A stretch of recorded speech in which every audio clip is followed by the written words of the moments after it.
Hi, this is Sheila Stromberg, Notorious SHE. Today we are going to be working the finishing touches on our Cheboygan kerchief. Well, it's more like a bandana cowl. So as you can see, I've already worked all the way up through the joining to the end of the joining. I'm getting ready to work the edging.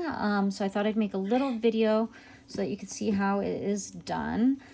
For this tutorial, I like using 2 double point needles. And if you want to, you can just use your circular needles for this part, but I just find it easier to have some shorter needles for this. So I've already moved my stitches over to my smaller set of needles. I've already removed my stitch markers, and I'm at the beginning of the round, ready to work a knit row, which would be row 2. But instead of working knit row, we're going to work the edging. So to get ready for this, I like the double point needle for this. I go ahead and cast on 1, 2, 3, 4 stitches in whatever method that you prefer for the working cast on stitches in the middle of the row. I just like backwards loop because it's easy.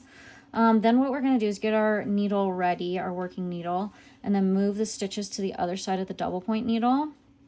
Just slide them down, and we're going to transfer these stitches over to the working needle. I find it a little bit tricky to do if you're using the working needle. It's just a little finicky, so I like this way better. All right, we should be ready to work a row now. So we just cast on our 4 stitches, and then you'll have kind of a gap here. That's normal, that's to be expected. It'll kind of close itself up, and if it doesn't, you can always seam it closed with your yarn tail. Okay, so what we're going to do is work row 1. So we're going to knit 1, 2, 3 stitches. After that, we're going to work a yarn over 1, yarn over 2. Then we're going to work the last stitch together with the first actual live stitch from our round. So we're going to knit those guys together there, like that. So you should have your work looking like this. You should have 6 stitches on your double point needle, and then a little gap between your working needle. Then what we're going to do is turn the work around,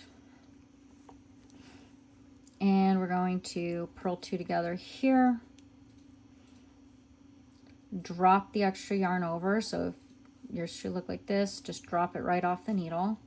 We're going to slip 1 stitch with the yarn in front because we want it at the wrong side of the work, and then we're going to knit 2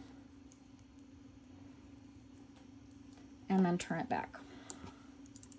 So that's what the first couple rows looks like, the first 2 rows.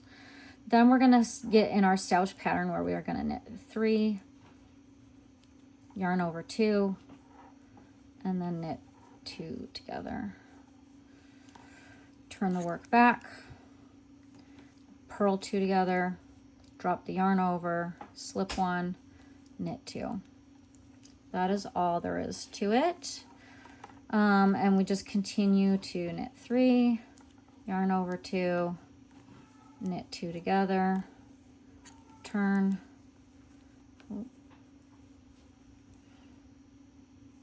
purl 2 together, drop the yarn over, slip 1, knit 2.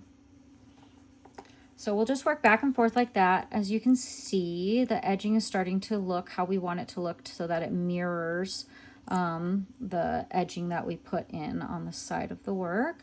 And that's just going to continue across and around the entirety of the round. Once you get to the end, you just bind off your stitches. If you would like to, you may seam them together. If you chose to work a provisional cast on for these stitches, you can join your work with Kitchener stitch. I personally don't really like working a provisional cast on for this one because I'm a little bit lazy about getting other yarn and finding a crochet hook. So if you are kind of lazy like that, one thing that I kind of do, to be honest, is I just pick up the stitches in the cast on my double point needle like that,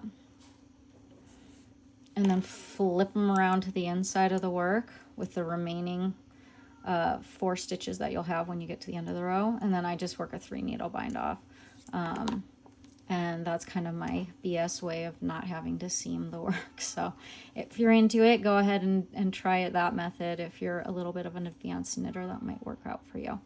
All right, good luck.